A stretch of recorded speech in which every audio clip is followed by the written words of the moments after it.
Hoy vamos a trabajar sobre el modelo agroexportador. El modelo agroexportador es un modelo económico que se expresa en lo político como un gobierno oligárquico. Vamos a trabajar sobre qué significan estos conceptos.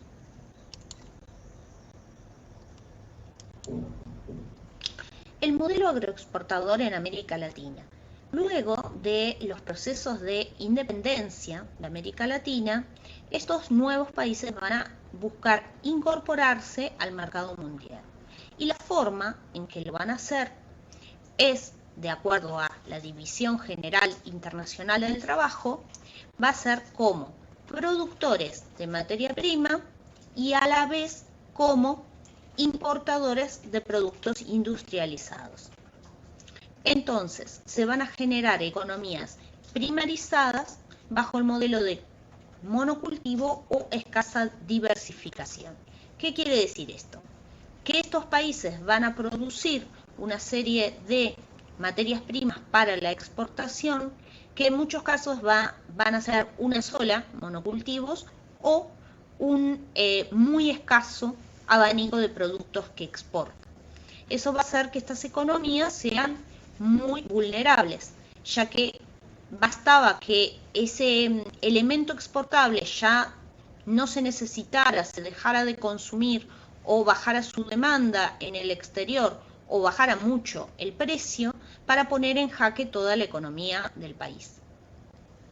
De esta manera, América Latina ya no va a ser una colonia de España, ni va a pasar a formar parte de los nuevos imperios coloniales que se van a formar en este momento, especialmente el de Inglaterra, Francia o Alemania. Va a estar constituido por países independientes.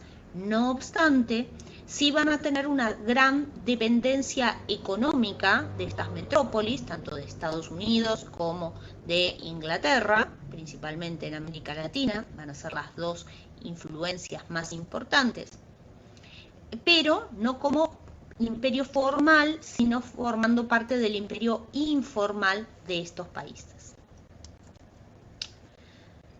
¿Cómo se expresa este modelo exportador que estábamos describiendo para América Latina, particularmente en Argentina? Argentina se va a incorporar al mercado mundial como exportador de ganadería, primero lanar, lana de ovejas, ¿sí? Y luego vacuno, primero ganado en pie y carne salada, y más tarde, cuando se incorpore la tecnología del frigorífico, carne congelada, cuyo principal destino va a ser Inglaterra, y también la producción de cereales. Argentina cuenta con excepcionales características ecológicas para la producción de estos bienes que se van a destinar a la exportación.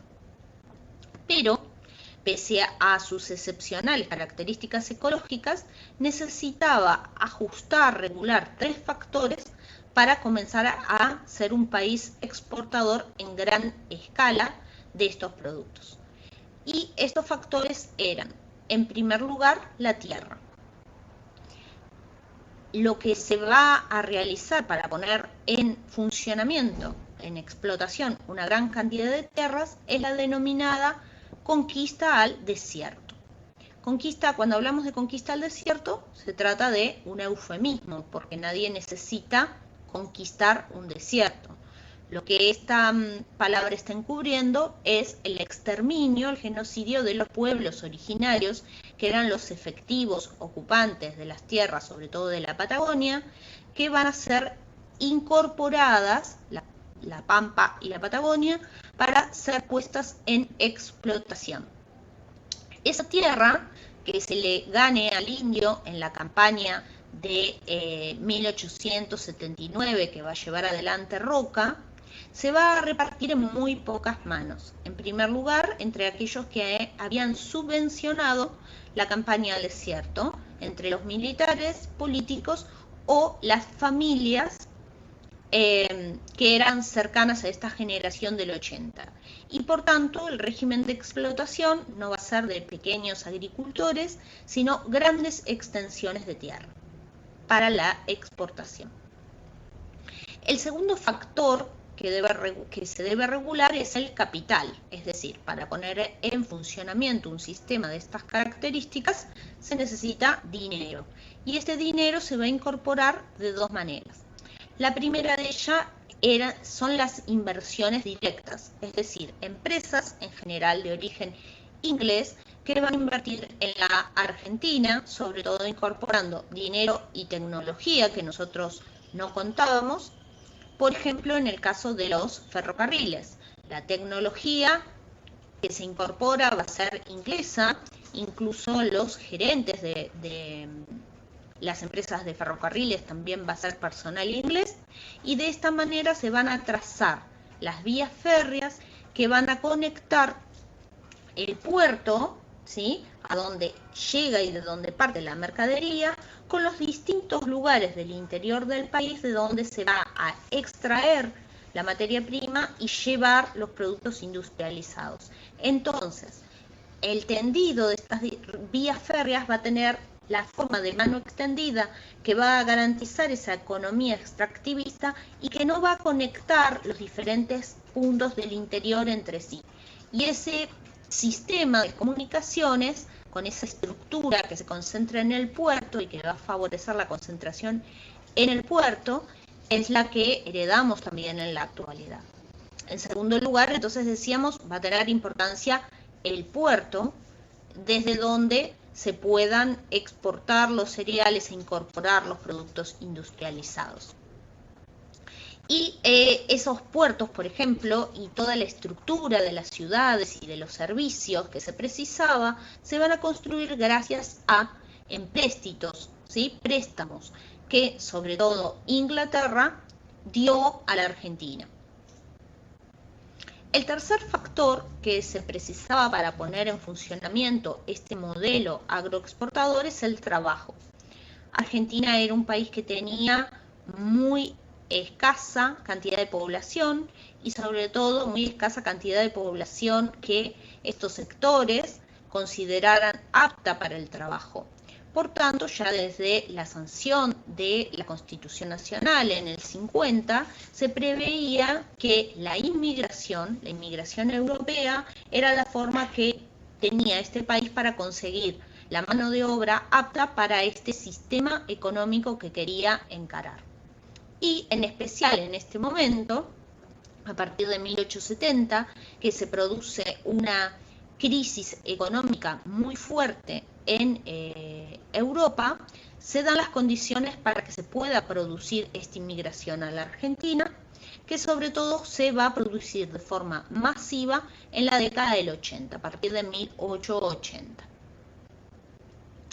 Entonces, en Europa teníamos tanto una crisis industrial que tenía que ver con una sobreproducción, es decir, se producían más bienes que los que se podían consumir, y a su vez también había una crisis en el sistema agrario, ya que se estaba produciendo un cercado, un vallado de los campos, un proceso de privatización de los campos, y a su vez el campo también necesitaba menos cantidad de mano de obra por la tecnificación.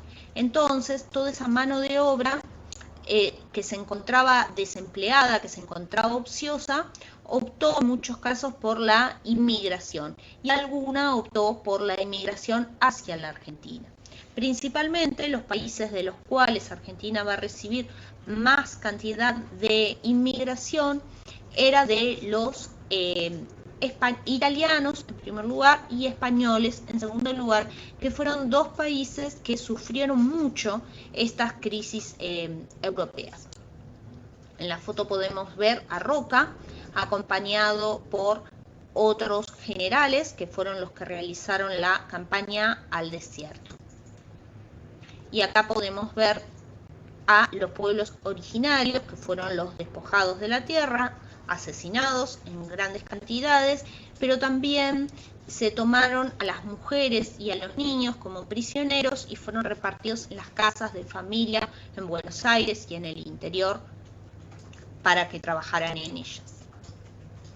Acá podemos ver los ferrocarriles, que como decíamos eran tecnología inglesa, tanto los las locomotoras como los vagones, el tendido de las vías férreas y las estaciones, y el puerto. Este es Puerto Madero, que fue el puerto de gran escala construido en Buenos Aires para esta incorporación de Argentina al mundo.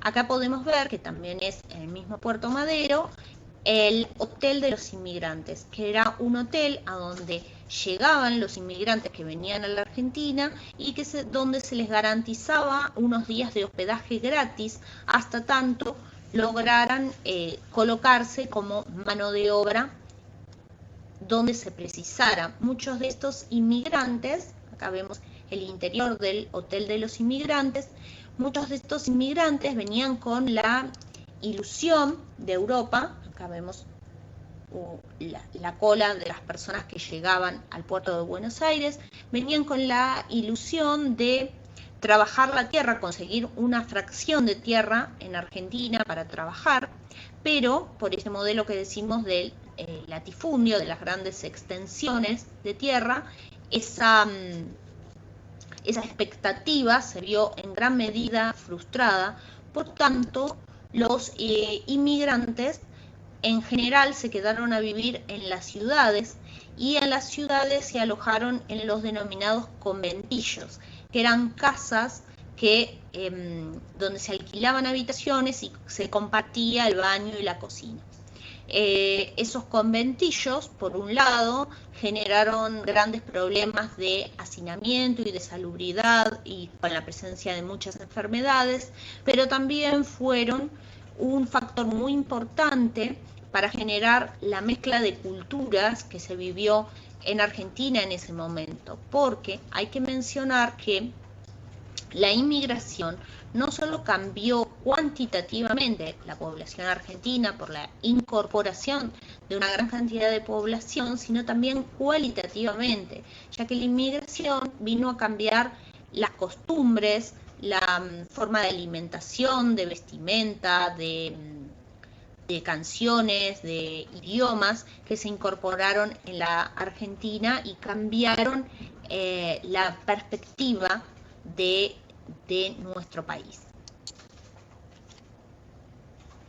Por otro lado, entonces, vamos a ver cómo se produce el gobierno, ¿sí? La política, qué pasa con la política en esta época, que está marcada por lo que se denomina como gobierno de la oligarquía.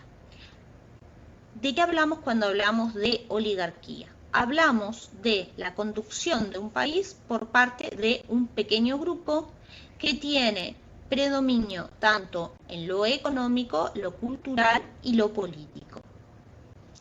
En el plano económico, porque eran esta clase terratenientes, es decir, los propietarios de grandes extensiones de tierra para la agricultura y la ganadería. Pocas familias ligadas entre sí por lazos de parentesco y de amistad eran las poseedoras de estas tierras, que les garantizaban un estilo de vida elevado de tipo europeo. Entonces, en pocos años, este sistema reveló un gran poderío económico, ¿sí? Y los mostró como una clase muy orgullosa de sí misma y de sus logros. Sin embargo, este sistema económico tenía una gran debilidad a largo plazo, que se produjo por el deterioro de los términos de intercambio. ¿Qué queremos decir con deterioro de los términos de intercambio? Que cada vez las materias primas valían menos en el mundo en relación a los productos industrializados. Es decir, cada vez Argentina tenía que exportar más ganado para poder consumir la misma cantidad de bienes industrializados. Eso dio lugar a un déficit en la balanza de pagos, es decir, que Argentina no lograba producir lo suficiente como para garantizar aquellos productos que no fabricaba y que tenía que consumir importados.